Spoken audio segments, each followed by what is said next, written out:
Good morning, नमस्ते, बहुत स्वागत है आप सभी का। आप देख रहे हैं एबीपी न्यूज और मैं हूं आपके साथ पूजा सचदेवा। सबसे पहले बात करेंगे तिब्बत में आई तबाही। भूकंप आए 24 घंटे से ज्यादा बीत चुके हैं और अभी भी रेस्क्यू ऑपरेशन जारी है। भूकंप में मरने वालों की संख्या बढ़कर 126 हो गई। 188 लोग जख्मी हुए हैं। रेस्क्यू ऑपरेशन चल रहा है और यह संख्या अभी और ज्यादा बढ़ सकती है। भूकंप से मची तबाही की एक के बाद एक तस्वीरें सामने आ रही हैं और इसी बीच कुछ सीसीटीवी फुटेज भी सामने आए हैं जिन्हें देखकर पता लग रहा है कि जब भूकंप आया था तो धरती कैसे कांपी थी। सब कुछ हिल गया था, दहल गया था। ये वीडियो आप देखिए और समझिए भूकंप के झटके कितने तेज थे। इस व्यक्ति का जमीन पर अपने पैरों के बल खड़े रहना मुश्किल हो गया।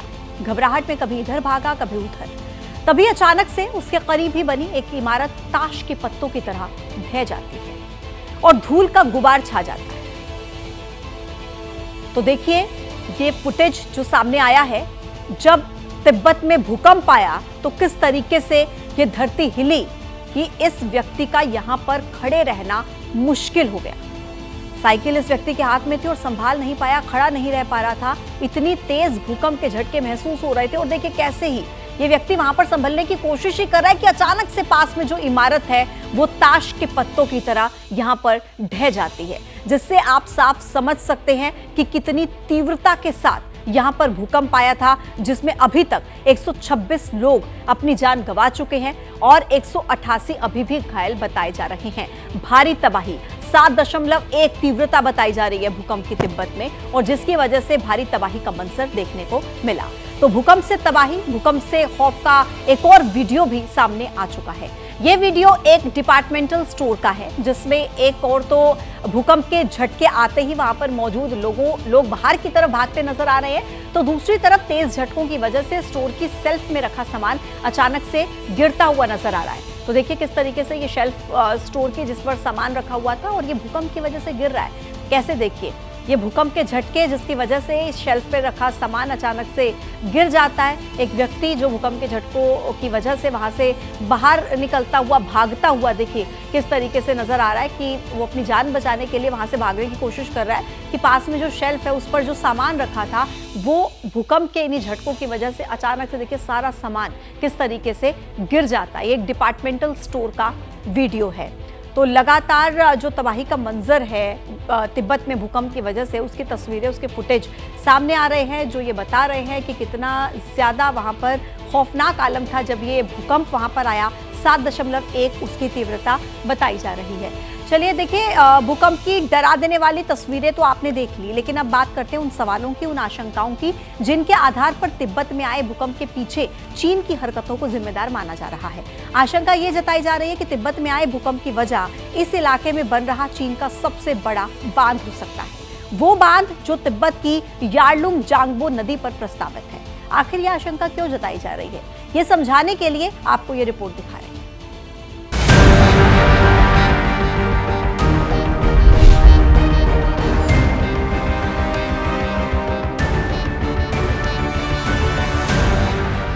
तिब्बत में शिगात्से का डिंगरी काउंटी क्षेत्र, यहीं पर भूकंप से सबसे ज्यादा नुकसान हुआ। तिब्बत के शिगात्से से ही यार्लुंग जांगबो नदी निकलती है। ये वही नदी है जिस पर चीन ने दुनिया के सबसे बड़े हाइड्रो पावर प्रोजेक्ट को बनाने का ऐलान किया है। यही यार्लुंग जांगबो नदी अरुणाचल प्रदेश में आकर ब्रह्मपुत्र के नाम से जानी जाती है। चीन तिब्बत के जिस हिस्से में दुनिया का सबसे बड़ा बांध बनाना चाहता है वो पहले से ही भूकंप प्रभावित क्षेत्र है। जानकार मानते हैं कि भूकंप प्रभावित क्षेत्र में कोई भी भारी भरकम निर्माण उस क्षेत्र में बड़े भूकंपों की वजह बन सकता है। ऐसे में आशंका जताई जा रही है कि चीन जिस हिस्से में बांध के निर्माण की बात कह रहा है, हो सकता है कि दुनिया भर से उठ रही आशंकाओं पर जवाब देने से बचने के लिए उसने वहां पर चुपचाप बांध के निर्माण की प्रक्रिया शुरू कर दी हो और तिब्बत में मौजूदा 7.1 तीव्रता का भूकंप उसी निर्माण कार्य का रिएक्शन हो। वाकई ही ये डेंजरस है, वाकई इन्हें बहुत खतरनाक है और उन लोग को नहीं बांधना चाहिए। और ये जो ब्रह्मपुत्र नदी का पानी इतना आता है वो बात मत पूछो, और उसका बहुत फोर्स है सब नदियों में, तो ये नहीं करना चाहिए, ये छेड़छाड़ नहीं करनी चाहिए। चीन की हरकतों से भूकंप आने की आशंकाओं के पीछे है 2010 में आई चीन सरकार की ही एक भरोसेमंद रिपोर्ट।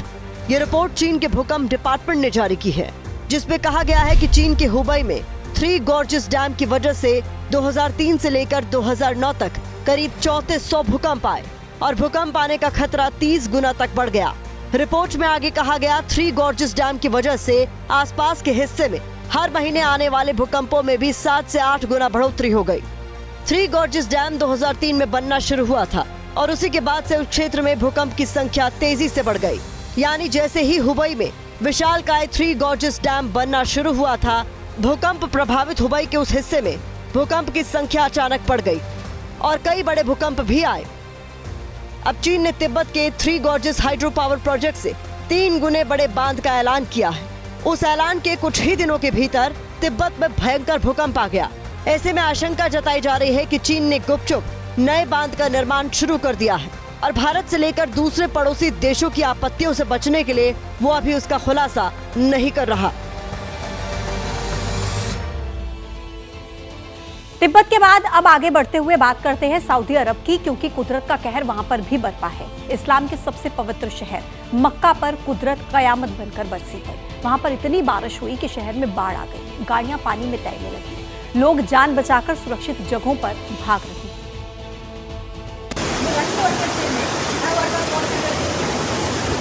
ढलान वाली सड़क पर खड़ी गाड़ियां ग्रेविटी नहीं, पानी से नीचे आ रही हैं।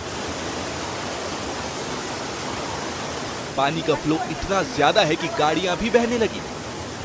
कुछ गाड़ियां थी जो पानी के साथ बह रही थी, तो कुछ धीरे धीरे पानी में डूबती जा रही थी। गाड़ी के मालिकों ने उन्हें इस हाल पर छोड़कर खुद को सुरक्षित बचा लिया।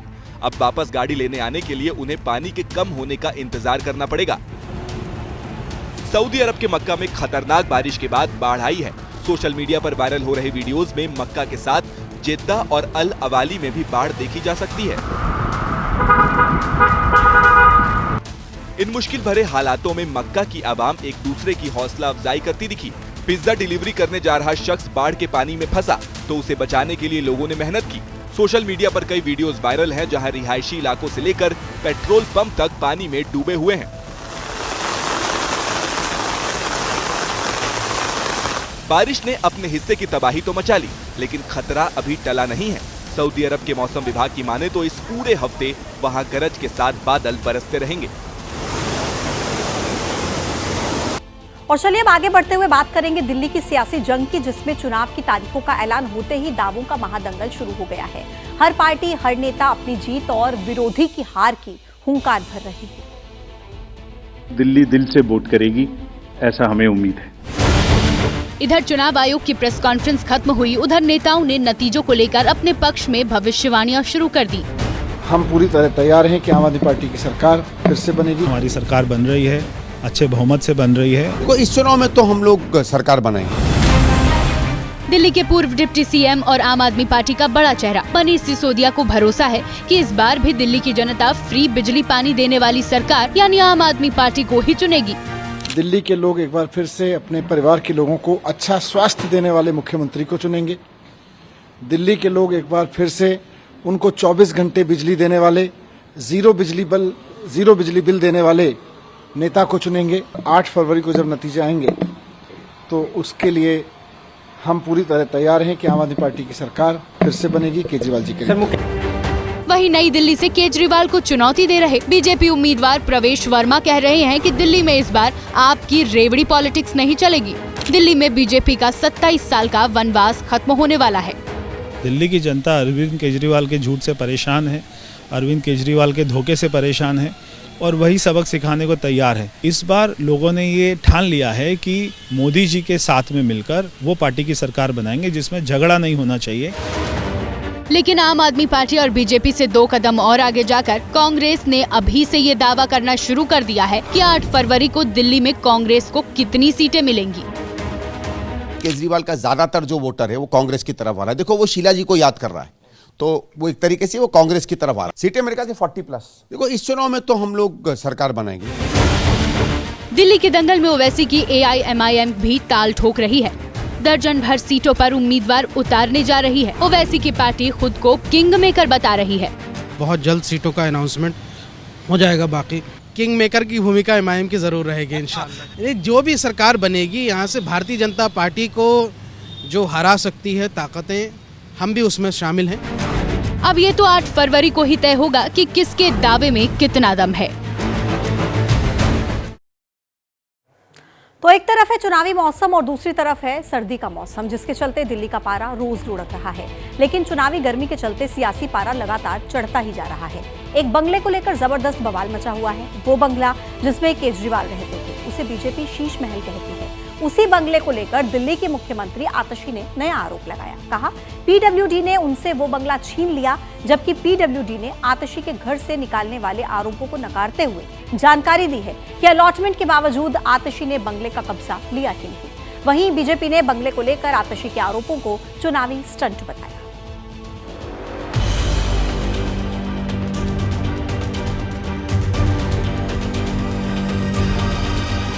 दिल्ली में चुनावी पारा चढ़ने के साथ साथ दिल्ली के 6 फ्लैग स्टाफ रोड का ये आलीशान बंगला एक बार फिर सुर्खियों का सेंटर बनने लगा है। दिल्ली की मुख्यमंत्री आतिशी ने आरोप लगाया है कि जो 6 फ्लैग स्टाफ रोड बंगला उन्हें अलॉट हुआ था, लोक निर्माण विभाग ने उसका अलॉटमेंट फिर से रद्द कर दिया।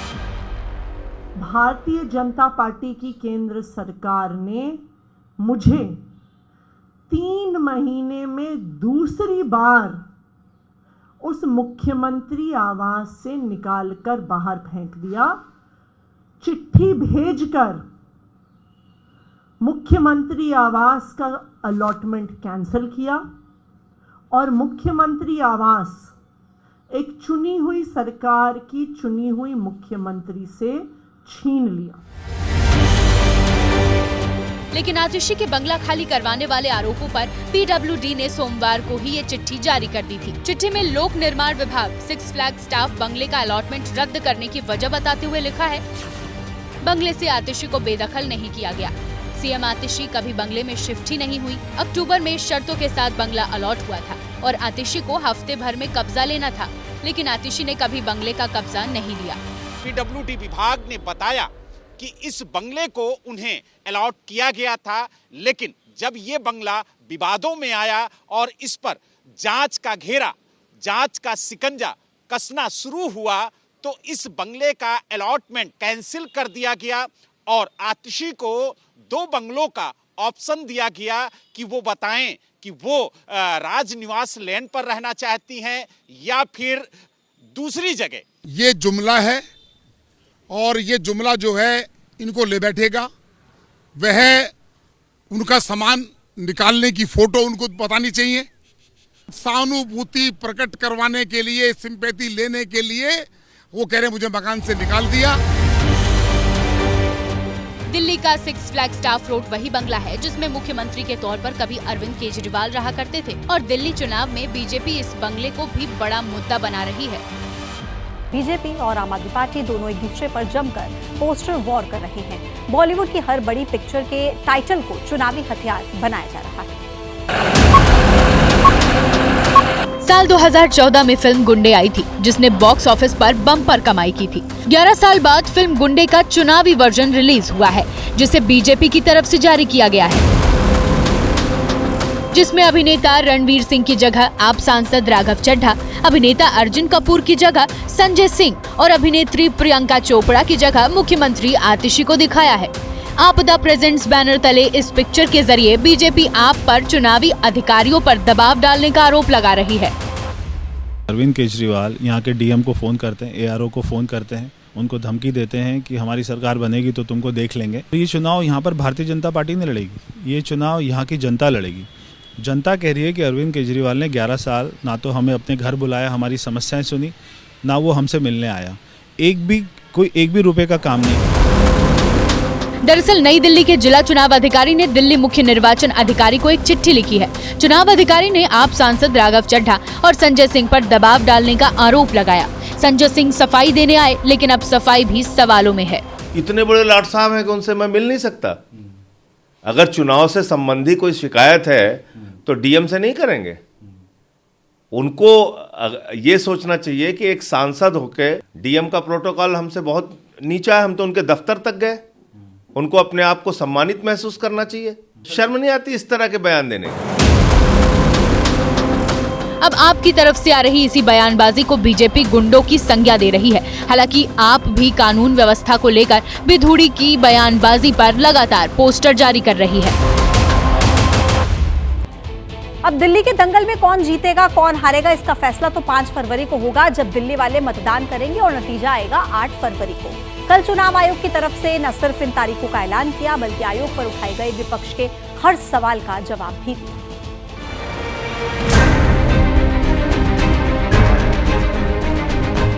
वोटर लिस्ट, वोटिंग और वोटों की गिनती, चुनाव से जुड़ी इन 3 प्रक्रियाओं पर विपक्ष लगातार सवाल उठाता रहा है। लोकसभा चुनाव के बाद महाराष्ट्र, हरियाणा के चुनाव के दौरान सवाल उठे। अब दिल्ली चुनाव से पहले भी आयोग के कामकाज पर सवाल उठाए जा रहे हैं। अपने कार्यकाल के आखिरी चुनाव का ऐलान करने के दौरान मुख्य चुनाव आयुक्त राजीव कुमार ने विपक्षी दलों के हर आरोपों का जवाब दिया। बाकायदा पावर पॉइंट प्रेजेंटेशन के साथ डाटा देश के सामने रखा। सीईसी ने शेरो शायरी के साथ विपक्ष के आरोपों का जवाब देना शुरू किया। हर पार्टी को अपॉइंट करने का अधिकार है। जो भी क्लेम्स एंड ऑब्जेक्शंस आते हैं वो हाथ की हाथ हर पॉलिटिकल पार्टी के साथ में शेयर किए जाते हैं। वेबसाइट पे ड्राफ्ट डाला जाता है। पोलिंग स्टेशन के रेशनलाइजेशन में कंसल्ट किया जाता है। कोई डिलीशन हो ही नहीं सकता जब तक उसके पीछे फॉर्म 7 ना हो। ईवीएम को लेकर उठने वाले सवालों का जवाब देने के लिए बकायदा कोर्ट के आदेश की पूरी किताब लेकर आए थे। ईसी ने साफ किया है, ईवीएम पर सवाल सही नहीं है। ये बेसिक क्वेश्चन हमसे पूछे गए। शाम 5 बजे के बाद अचानक से 8-10% शाम 11 बजे तक कैसे बढ़ सकते? उसी दिन की बात हो रही है। 6 बजे पोलिंग स्टेशन बंद करें, 6 बजे मशीन को जमा करें, या 6 बजे पहले सबसे पहले ये बताएं कि क्या हुआ। Therefore, this gap is a very, very procedural inbuilt gap. Nobody in any exercise can ever tell कि अगर 6 बजे कोई एक्सरसाइज बंद हुई है तो 6:15 बजे उसका पहले एग्जैक्ट पोलिंग परसेंटेज बता दीजिए। इम्पॉसिबल। मुख्य चुनाव आयुक्त ने बताया है कि चुनावी प्रक्रिया में कुल 70 चरण होते हैं। परिणाम के आधार पर आयोग की प्रक्रिया का आकलन नहीं हो सकता। अगर किसी मशीन को ऑन नहीं हुई या मॉक पोल का डाटा नहीं हटाया गया, उस मशीन को एक तरफ रख लिया जाता है। जब काउंटिंग पूरी हो जाती है तो ये देखा जाता है कि जो विक्ट्री मार्जिन है अगर वो उस एक मशीन से कम है तो then slips of that machines are counted, otherwise it is kept aside and therefore that much number would be less counted, but it does not have any consequence as far as the result is. करीब आधे घंटे तक चुनाव आयोग ने सवालों पर सफाई दी, लेकिन देश का विपक्ष इस सफाई से संतुष्ट नहीं दिख रहा है। ये जवाब तो बहुत दिनों से दे रहे हैं। यहाँ उनको लगा होगा कि यार देखो काम तो हम वही कर रहे हैं, भी संतुष्ट नहीं आप। संतुष्ट कैसे होंगे? पहले भी नहीं थे, अब तो और भी नहीं है। भाई आदमी कौन है? आदमी है जो घर में घुसते ही जवाब देने लगता है या सफाई देने लगता है। जो लोग दिखाए जा रहे हैं कि इन्होंने किसी का वोटर लिस्ट से नाम कटाने के लिए नाम दिया, वो लोग ही गायब हैं, वो लोग ही नहीं है। फर्जी एप्लीकेंट्स वोट कटवाने के लिए फर्जी एप्लीकेंट्स के नाम का इस्तेमाल किया जा रहा है। कैसे हो रहा है? और अगर कोई कर रहा है तो उसके खिलाफ चुनाव आयोग क्या कार्रवाई कर रहा है, इसको भी पारदर्शी बता देते। मुख्य चुनाव आयुक्त को विपक्षी दलों की इसी प्रतिक्रिया का शायद आभास पहले से था, लिहाजा सफाई देने की जब समाप्ति की तो ये शेर पढ़कर बात खत्म की। आरोपों और इल्जामात का दौर चले कोई गिला नहीं। आरोप और इल्जामात का दौर चले कोई गिला नहीं। झूठ के गुब्बारों को बुलंदी मिले कोई शिकवा नहीं। हर परिणाम में प्रमाण देते हैं, पर वो बिना सबूत शक की नई दुनिया रौनक करते हैं, और शक का इलाज तो हकीम लुकमान के पास भी नहीं। पहाड़ी इलाकों में लगातार कई दिनों से बर्फबारी जारी है। शिमला, सोनमर्ग और गुलमर्ग में जमकर बर्फबारी हुई। स्नोफॉल की वजह से पर्यटक खुश हैं तो कहीं मुसीबत पैदा हो गई है। हिमाचल प्रदेश के शिमला, जम्मू कश्मीर के सोनमर्ग और गुलमर्ग की ये तस्वीरें हैं। ऊपरी शिमला में हुई ताजा बर्फबारी के बाद 2 नेशनल हाईवे समेत कई सड़कें बंद हो गई। बर्फ की वजह से फिसलन बढ़ गई। पर्यटक जगह जगह फंस गए थे, जिन्हें निकालने के लिए सड़क से बर्फ को हटाया गया। दिल्ली से यहाँ पे नारकंडा ट्रैवल करने आए थे और बहुत ही ज्यादा स्नोफॉल हुआ और रास्ता बहुत ही खराब है।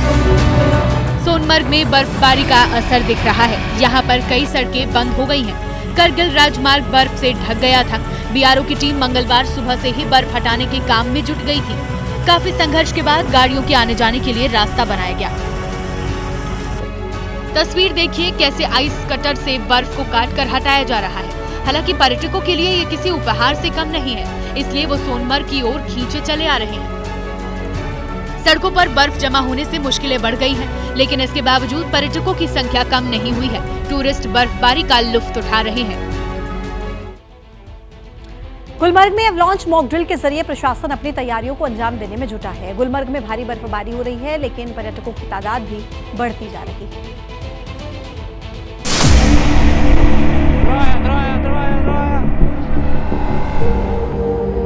जम्मू कश्मीर के गुलमर्ग में एवलांच की ये तस्वीरें खौफ पैदा करने के लिए काफी है। यहाँ से आप देखिए एक साइड ये एवलांच, बहुत बड़ा एवलांच है। तस्वीरों में देख सकते हैं कि बर्फ की सफेद वादियों के बीच अचानक ही हलचल तेज हो जाती है। बहुत बड़ा है और नीचे की ओर आ रहा है। बर्फ के हजारों टन इसके साथ चल रहे हैं इस टाइम। भारी भरकम बर्फ के गोले तेजी से लोगों की तरफ बढ़ने लगते हैं।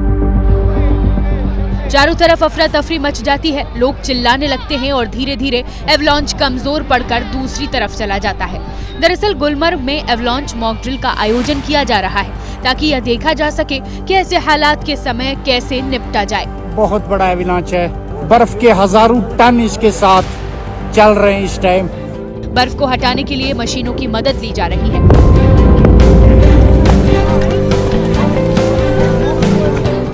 जबरदस्त बर्फबारी के बाद भी पर्यटकों की संख्या में कोई कमी नहीं आई, क्योंकि होटल पहले से ही बुक हैं।